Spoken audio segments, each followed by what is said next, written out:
Here we are again. Elias Pettersson kind of did something awesome.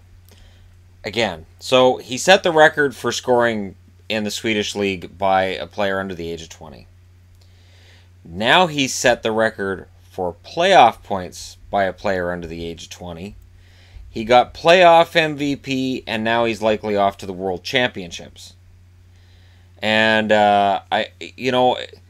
I try not to get up on the hype. Like last night, I had guys talking to me saying, "What do you think of Pettersson?" Well, I like him, but until I see him on North American ice, who knows? But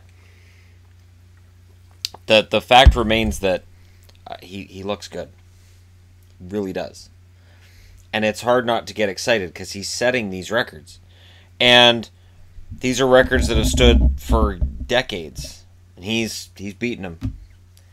And it doesn't mean that he's going to be a dominant forward in the NHL, but it doesn't preclude that from happening. And for a team with some spotty drafting over the years like the Canucks, it would be nice to see this happen. I try not to do hype videos, and I try not to get into it too much, but there's a lot of talk in Vancouver among Canuck fans about what Pettersson could mean. And Horvat in the middle, Pettersson in the middle. I still think they should draft another center, and if needed, Pettersson moves to the wing when he first comes over. I still think if they have another center and Pettersson plays on the wing, I think that might be a really solid setup for them.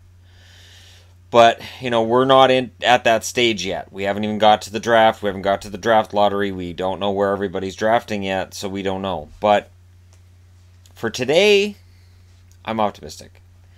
And I will keep an eye on the World Championships, probably a little more than I did last year, because A, I don't have to worry about my work getting in the way of it, and B, there are a few interesting players who are going to be at it, and Pettersson's one of them. And again, the Swedish league is a solid league.